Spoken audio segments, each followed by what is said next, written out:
Hi, this is Chris Dixon. This is the a16z podcast. I'm here with Benedict Evans. Let's talk about, so a lot of people are talking about ad blocking lately. iOS 9 allows you to download ad blockers or content blockers, which are mainly ad blockers.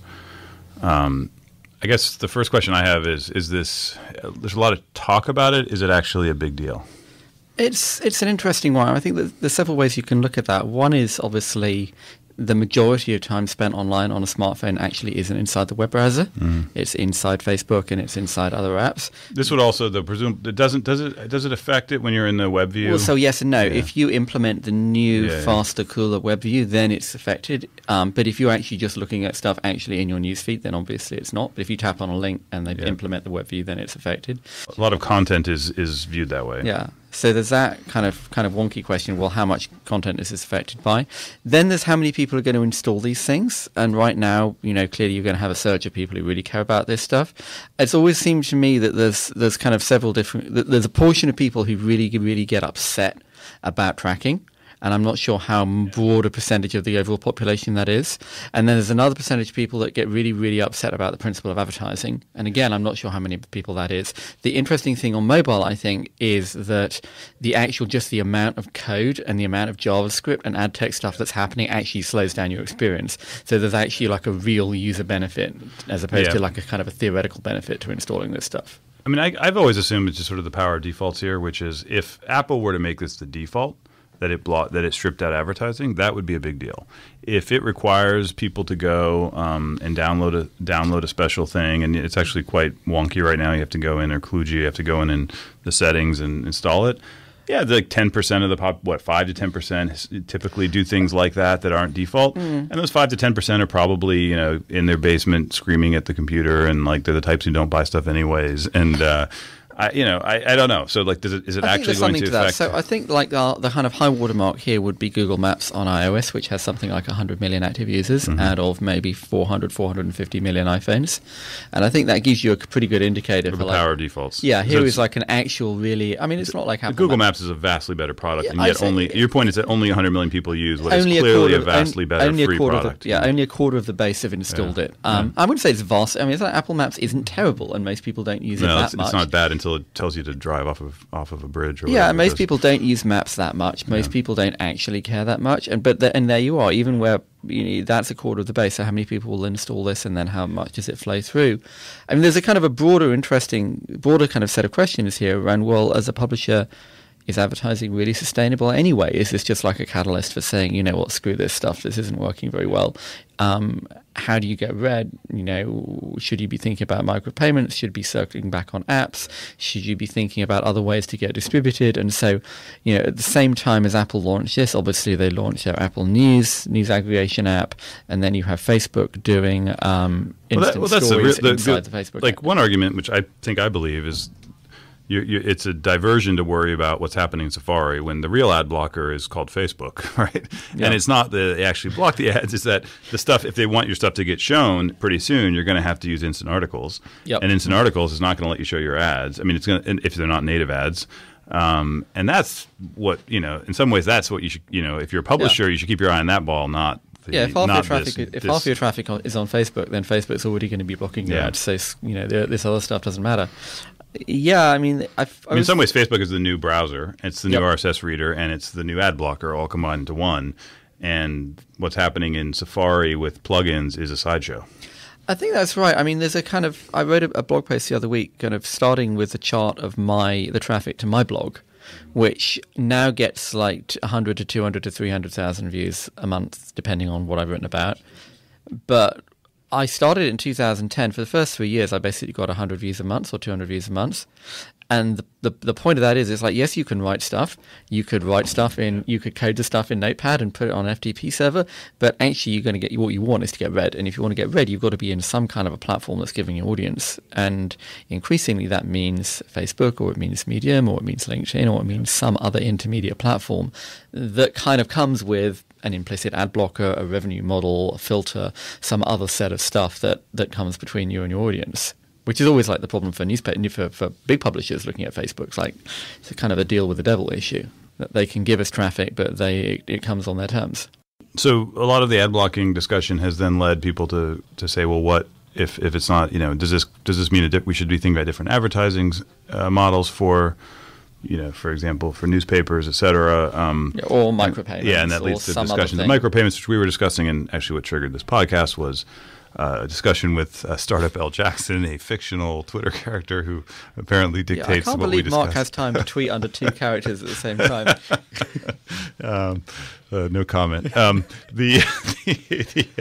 So Startup would like us to talk about micropayments. So you I think, are skeptical of micropayments? Well, I'm not skeptical. It's just we've seen 15 years of people wishing that you could do this, and the frictional barriers to having one platform on every site, having people enter their credit card, having some sort of identity platform that would make it work. It's always been one of those things that's like, if we'd had the information superhighway instead of the internet, and it had been built by AT&T and people like that, and it was like a system that happened on your TV, then yes, you'd have micropayments. But in fact, we have this permissionless, completely open, defragmented environment, and it's really hard to make something like that work. I mean, when Apple launched the iPad and things like Newsstand, people thought you were going to be able to do micropayments on the iPad, and everyone was going to make an app on the iPad, and everyone was going to read stuff in there, and there'd be micropayments and subscriptions, and it kind of didn't work for a whole bunch of reasons.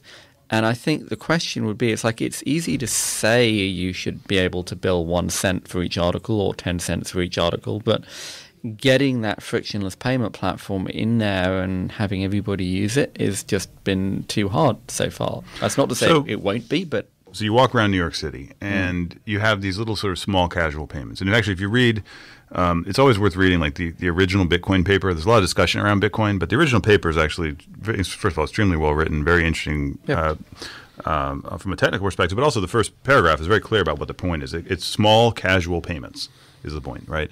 So you walk around New York City, and I am late to a meeting, and I go to a street vendor and I buy a cup of coffee. I don't want to have a long-term relationship with that vendor. I don't want to fill out a form. It's very useful to give the guy whatever it costs now, $2 for a cup of coffee. Or $6.50 maybe these days. $7. But it's very useful. Cash is a very useful way to make small casual payments, for example, walking around a city, right? So the argument is we never, it would be nice to have, it would be great to have that online. And so, and I'll give you a practical example. Spotify, in many ways, is a payment bundler. You could imagine if we were to start over today with the entire music industry and everything else starting from scratch, how would you architect music service? Well, you might architect it where, I put $10 into my browser, and it charges me every month. And then my browser tells me, my music browser or whatever it might be, it looks at what music I listened to that month, and then it divvies up my $10 and pays it directly to the artist. And there's no label, and there's no Spotify, and it's a relationship between me and the artist. And this sort of Clay Shirky argument that no one will ever adopt micropayments because of the mental friction. That I think is based on what I think is a flawed assumption that micropayments presumes that a human is deciding every single time you pay something. Well, they have to look like micropayments. If they look like micropayments, it makes one thing, but if you can package it in some other way. Well, and I think I always assumed, for me, micropayments always meant the infrastructure supported small casual payments. So 2 entities could make a transaction of a small amount without incurring transaction fees that make it prohibitive, and without having to have an ongoing relationship the way you currently do with a credit card, and without having a 20% chargeback rate and like all these other, and like the charge denials. And so you had you had sort of internet cash, right? And you could make small cash payments.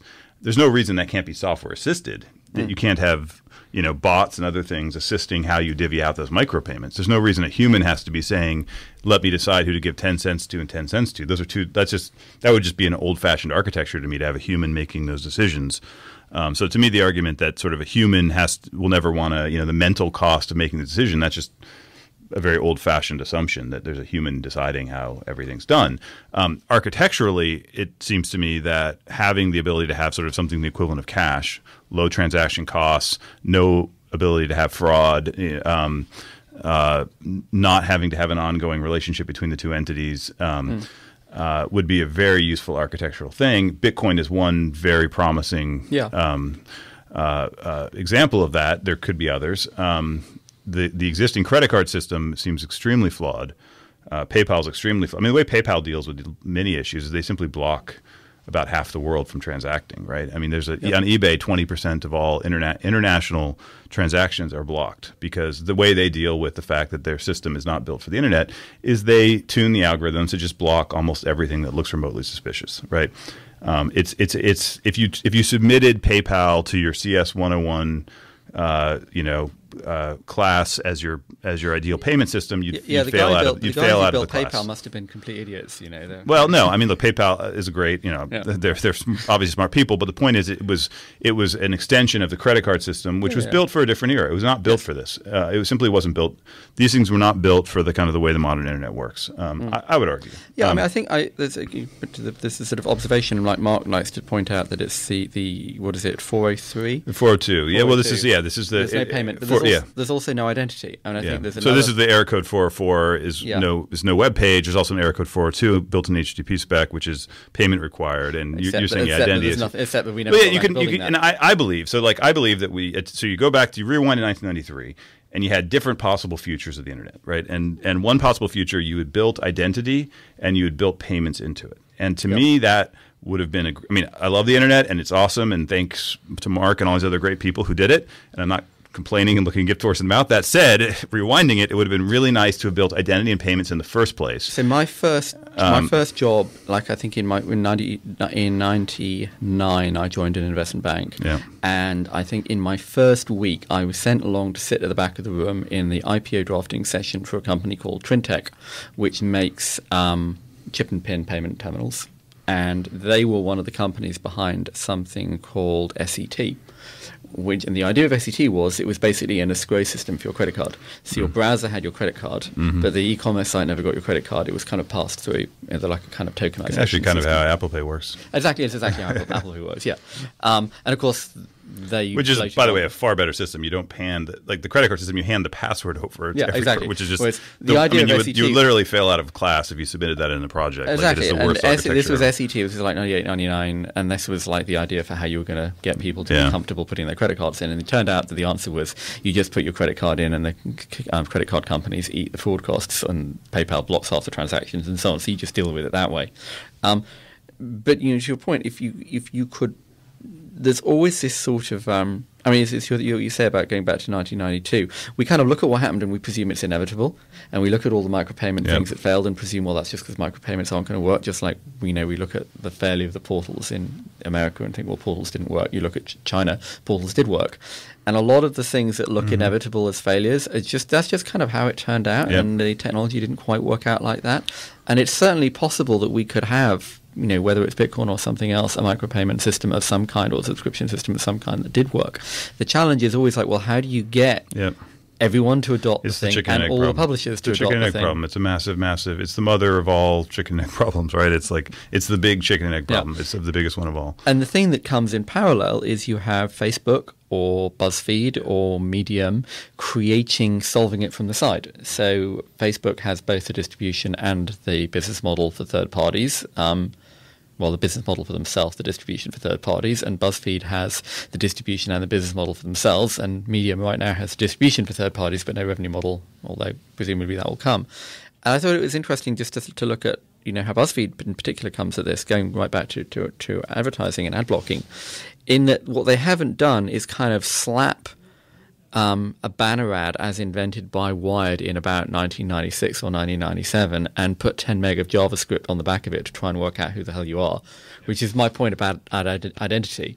Is the reason the advertising is 10 meg of JavaScript is because they don't know who you are, and they want to have some vague sense of who the hell you are to show you, so they know what kind of ad to show you. Whereas if you're BuzzFeed or if you're Facebook, you have that identity because it's in the Facebook profile. If you're BuzzFeed, you build native advertising. You build advertising. Well, and the native advertising inherently doesn't. The identity is built in by who shares it. Exactly. Right. So the person who likes cats shares it with another person who likes cats, and that targeting, quote unquote, is happening by humans, not by.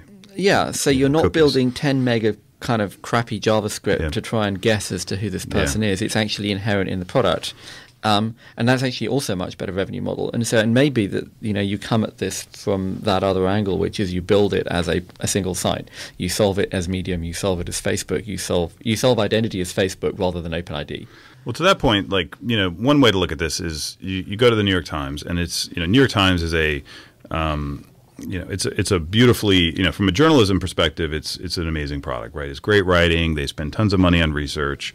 And so you're looking at, if you go to just a desktop web and you go to the New York Times, you're looking at the page of the text, and you've got an A+ product. And then you look around the text, and you've got literally, like, I have screenshot. I always screenshot whenever I see these kinds of ads.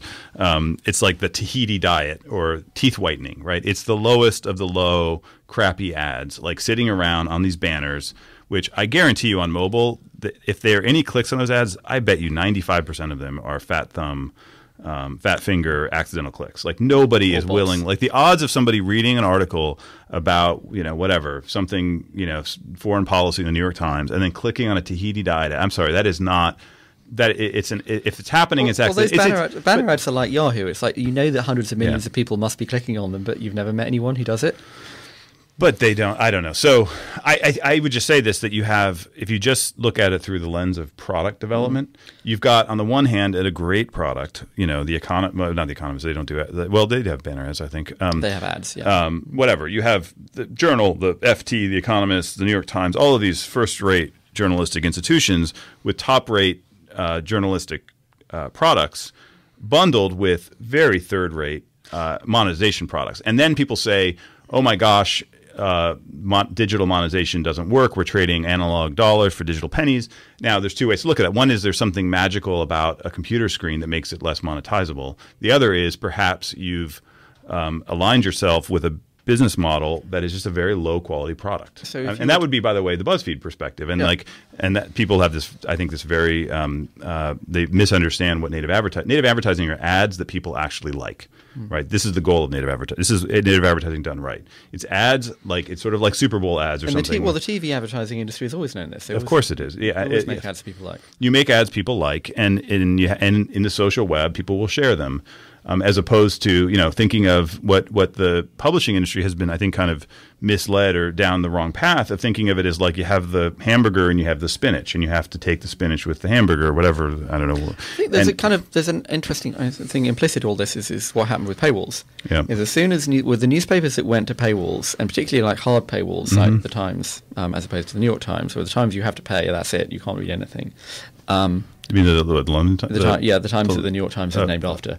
The London Times. Okay, that's actually the Times. That's that country in that So European country. the point is that when those newspapers did that, the site experience got way better.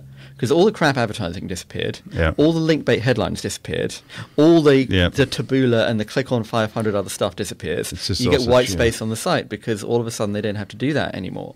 And it feels like you could kind of do like a 2x2 like a kind of a Gartner 2x2 matrix of traffic versus value or whatever the axis would be.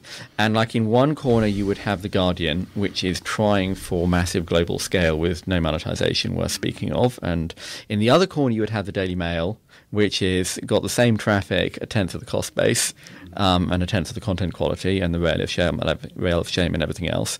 And in another corner, you would have like the Times, the Financial Times, the Economist, where it's like pay or go away, in some sense, and the New York Times to some extent as well. You kind of got to pay them if you want to read the New York Times every day. And then in the other corner, maybe you have BuzzFeed, which is no, let's just actually take. Instead of having a vast audience and just throwing we don't know what at it and hoping that we'll make it up, let's actually think natively about what revenue on the free internet looks like. You see what I mean? You've got these different axes of quality versus the big traffic. I mean, for me at least, the big the great monetization epiphany on the internet was Google, right? Like the first time you saw.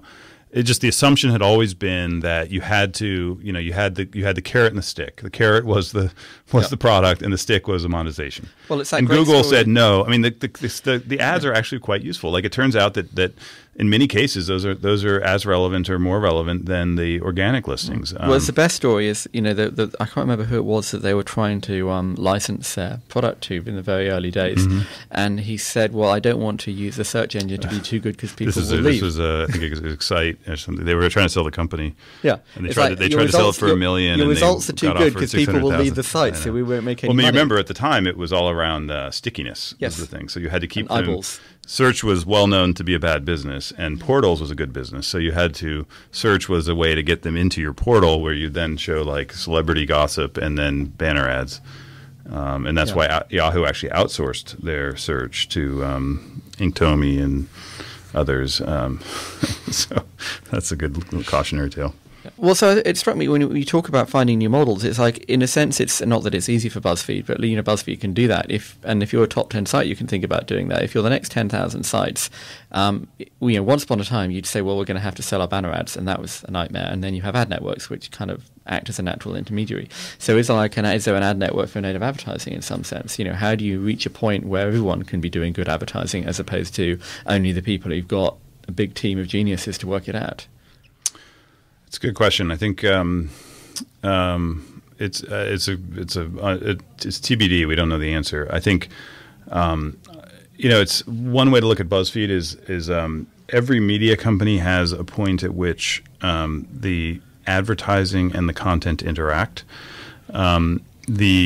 The way that it worked historically was they interacted in the news world, let's say, is they interacted through physical adjacency, right? In other words, you put the article on the page and you put the ad next to it, and that happened on paper and it happened on the web. TV.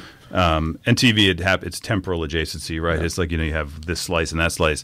The idea with BuzzFeed is you have the adjacency actually comes in the layer of the creation and the data. So you have lots of data and learning, and that is the sort of the center of the system, and that informs both the publishing side and the advertising side, and that's where the quote bundling happens. It doesn't happen in the articles appearing next to ads, and you can't, because the assumption from the start was that the internet will unbundle those things. They will unbundle the ads from the content. You can't understand BuzzFeed if you go to BuzzFeed.com because that's a very small portion of the experience and not really how it works. You understand it when you go to it through a social network and you see, because basically ads have now become unbundled from, like, the only place that ads are being bundled with content is in the platforms. Right. Yep. It's in Facebook, it's in Twitter, and it's in native ads, and they will be the new ad networks in many ways. Right. They're ad networks, like this ad tech industry, unfortunately, I think will mostly go away. Banner ads, et cetera. It will be Google. It will be things in streams. Facebook knows who the person is. So is ad tech the new search? Or the search industry before Google. You're saying people are mistakenly outsourcing it, and in fact it will come back and be a good thing? In a kind of like a more general sense, that there were all these people doing not very good search, and then Google came along with a completely different way of doing search. And there will be like a similar kind of a nuclear bomb that hits the ad tech industry. I think it's happening now, isn't it? I believe. I mean, and also if you just look at like the public ad tech company stock prices, and then 50% of traffic is bots and fraud, and so I think it's happening now. For me at least, that said, I think the publishing industry, once it's going through this kind of turmoil now, will end up being stronger than ever, because you've got, what is the number now, 3 billion people with smartphone internet access going to 2.5 with smartphones, going to probably 4, maybe 4.5. 4. I mean, like the scale. So even if you assume the worst case that you reduce monetization by a factor of 10 or even 100. The scale of reach here will go up by at least that much. If you consider in the past a regional newspaper or something can now reach soon the entire 6 billion people by 2020. I don't know what you're projecting. Well, there's 5 billion adults on Earth. There's probably 2.5 billion smartphones now. That will go up to 4 billion. But a lot of those are farmers in rural Africa. So and it's a multiplier effect, right? It's not only is it number of people, it's the amount of time spent. Yeah, it's the time spent. It used to be at best, right? Like you would a very engaged newsreader might spend 45 minutes in the morning reading the news, and that was it. Now it's a constant thing throughout the day. It's deeply integrated. If you look at what's happened with Facebook, I mean, it's now news not only is something you consume, it's the thing you talk about with your friend. It's part of your social experience on the web, right? It's like that's a lot of what BuzzFeed's insights are as well, is that they're not just things to read passively, they're things to then share and discuss. And so the amount of time spent on news and on media and the number of people with access to it is, I think, like, if you add up if you multiply those two times each other, it's like 1,000x. it's very, very promising. And I think just this we just need to figure out in this transition period what the best models are, and there will be some shakeout. But the good journalists and writers and content media creators will do very well in that new world. Yep. Okay, thanks. Great. Thank you.